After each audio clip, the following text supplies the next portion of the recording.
तुम्ही या 8 गोष्टी सोडल्या तर शरीर स्वतःच ठीक होऊ लागेल.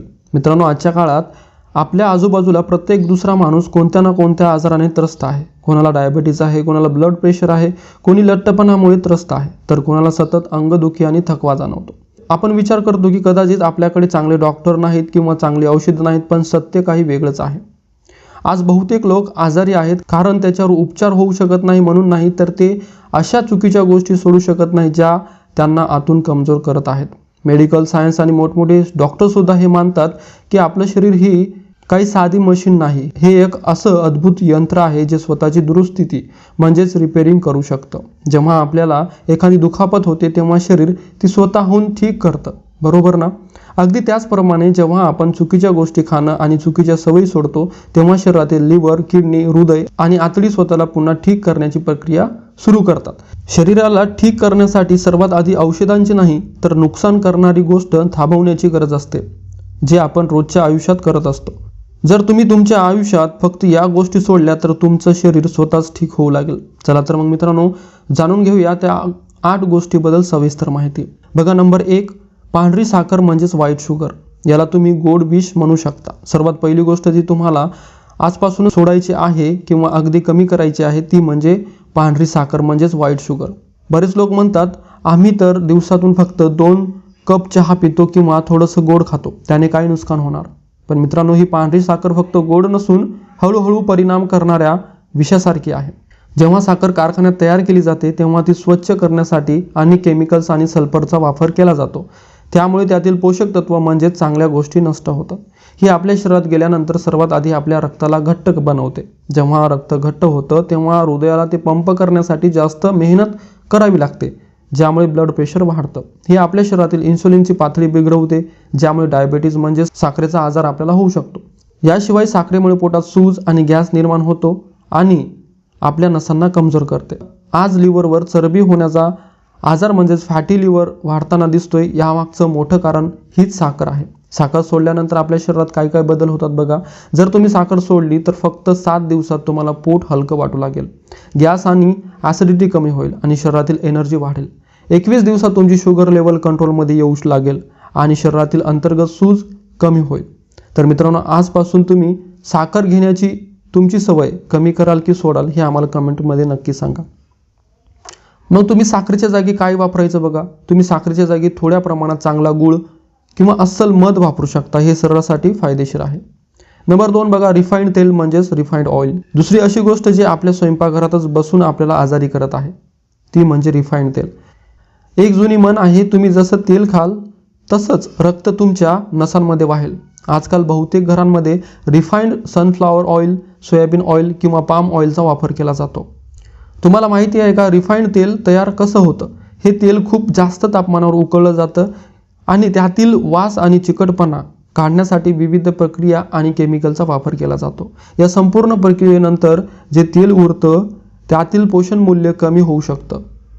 हे तेल शरीरात गेल्यानंतर नसांच्या आत जाऊन प्लास्टिक प्रमाणे चिकटतं असं अनेकदा सांगितलं जातं. यामुळे कोलेस्ट्रॉल वाढण्याचा आणि हृदयाशी संबंधित समस्याचा धोका वाढू शकतो. हे आपल्या साध्यांमधील लुब्रिकेशन देखील कमी करतं, ज्यामुळे गुडघे आणि कंबर दुखू लागतात.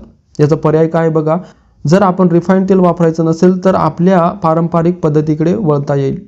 स्वयंपाकासाठी कच्ची घाणीचं तेल म्हणजेच मोहरीचं तेल, नारळाचं तेल किंवा शेंगदाण्याचं तेल वापरता येईल. कमी तेल आणि योग्य तेल ही निरोगी आयुष्याची गुरुकिल्ली आहे, त्यामुळे तेल जपून वापरा. नंबर 3 बघा, रात्री उशिरा आणि जड जेवण करणं. तिसरी चुकीची सवय जी आपल्याला सोडायची आहे ती म्हणजे रात्री उशिरा आणि जड जेवण करणं.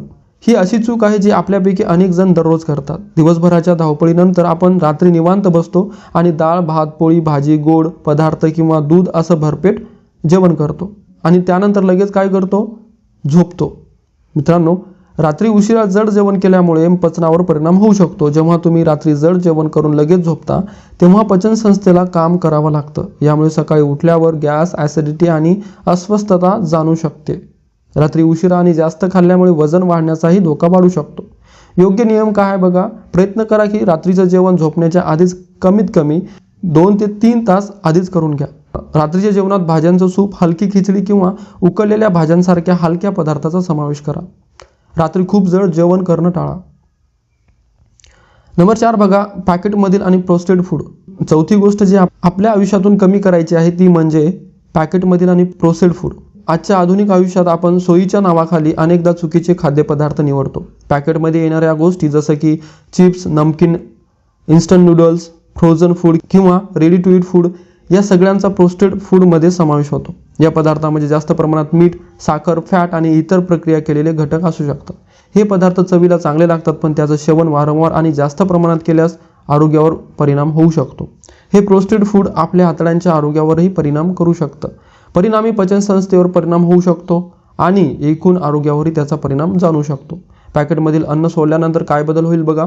जेव्हा तुम्ही बाहेरचं आणि पॅकेटमधील अन्न कमी करून घरचं ताजं आणि पौष्टिक अन्न खाता, तेव्हा तुमच्या आहाराची गुणवत्ता सुधारू शकते, पचन व्यवस्थित राहण्यास मदत होऊ शकते आणि शरीराला आवश्यक पोषक तत्व मिळू शकतात. तर आजपासूनच पॅकेटमधील पदार्थ कमी करायला सुरुवात करा. नंबर 5 बघा, पांढरं मीठ आणि त्याचा अतिरेक. 5वी गोष्ट जी आपल्याला सोडायची किंवा खूप कमी करायची आहे ती म्हणजे रिफाईंड पांढरं मीठ.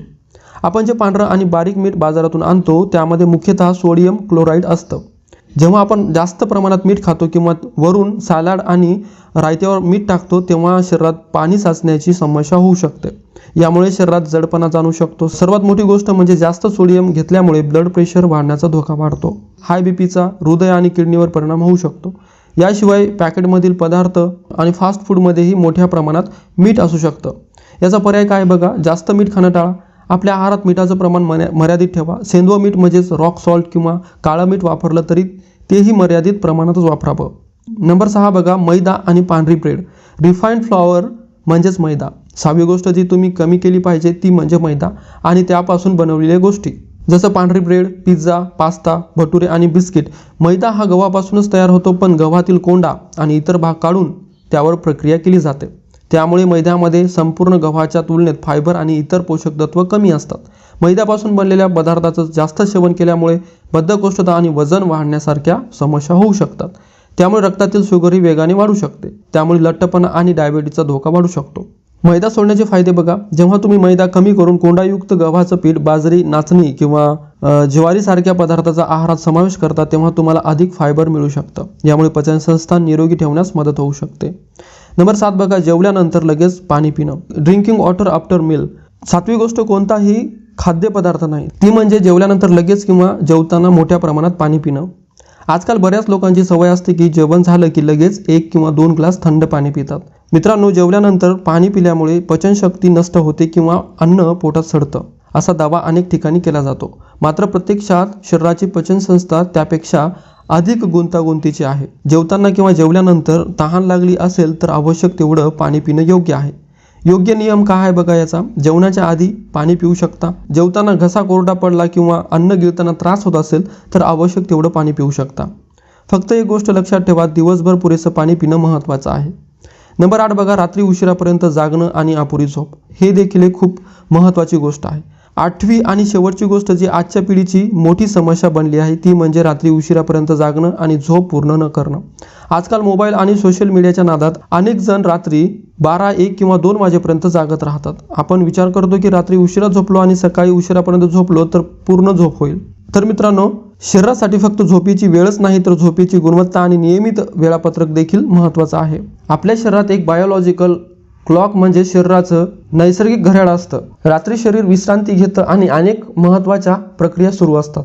पण जेव्हा तुम्ही सतत रात्री उशिरापर्यंत जागत राहता तेव्हा शरीराच्या झोपेच्या नैसर्गिक चक्रावर परिणाम होऊ शकतो. रात्री उशिरापर्यंत जागल्यामुळे तणाव वाढू शकतो, चिडचिडेपणा जाणवू शकतो आणि झोप अपुरी राहू शकते. अपूर्ण झोपेमुळे मेटाबॉलिझम, वजन आणि एकूणही आरोग्यावर परिणाम होऊ शकतो. झोपेचा योग्य मार्ग काय बघा. प्रयत्न करा की रात्री 10 ते 10:30 पर्यंत मोबाईल स्वतःपासून दूर ठेवा आणि झोपण्याची तयारी करा. दररोज साधारण 7 ते 8 तासाची पुरेशी आणि गुणवत्तापूर्ण झोप घेण्याचा प्रयत्न करा. जेव्हा तुम्ही योग्य आणि पुरेशी झोप घेता तेव्हा सकाळी अधिक फ्रेश आणि ऊर्जावान वाटू शकतं. तणाव कमी ठेवण्यासाठी आणि शरीर निरोगी ठेवण्यासाठी योग्य झोप खूप महत्त्वाची आहे. मित्रांनो, या त्या 8 गोष्टी होत्या ज्या तुम्ही तुमच्या आयुष्यातून हळूहळू कमी करून सोडण्याचा प्रयत्न करा. तर तुमच्या आरोग्यामध्ये नक्कीच सकारात्मक बदल घडू शकतात. आपलं शरीर खूप शक्तिशाली आहे. फक्त आपल्याला त्या चुकीच्या गोष्टी देऊन कमजोर करणं बंद करायचं आहे. औषध आजाराच्या उपचारात महत्त्वाची भूमिका बजावतात, पण त्यासोबत आपल्या जीवनशैलीत आणि सवयीमध्ये योग्य बदल करणंही तितकंच आवश्यक आहे. महत्त्वाचा आहे. जर तुम्ही आणि तुमच्या कुटुंबाला नेहमी निरोगी करायचं असेल आणि आजारांपासून शक्य तितकं दूर करायचं असेल तर आजपासूनच हे बदल तुमच्या आयुष्यात लागू करण्याचा प्रयत्न करा. मित्रांनो, आशा करतो की आजची ही माहिती तुमच्यासाठी आणि तुमच्या कुटुंबासाठी फायदेशीर ठरेल. जर तुम्हाला ही माहिती योग्य आणि उपयोगी वाटली असेल तर या व्हिडिओला एक लाईक नक्की करा, कारण तुमचा एक लाईक आम्हाला सांगतो की आम्हाला आमचं काम आवडत आहे. हा व्हिडिओ तुमच्या आईवडिलांसोबत, घरातील ज्येष्ठ नागरिकांसोबत आणि मित्रांसोबत नक्की शेअर करा, कारण योग्य माहिती एखाद्याचं आयुष्य बदलण्यास मदत करू शकतं. निरोगी राहा, सतर्क राहा. पुढच्या व्हिडिओमध्ये अशाच एका महत्त्वाच्या माहितीसह पुन्हा भेटू. तोपर्यंत व्हिडिओच्या शेवटपर्यंत आमच्यासोबत राहिल्याबद्दल तुमचे मनपूर्वक आणि मनापासून धन्यवाद.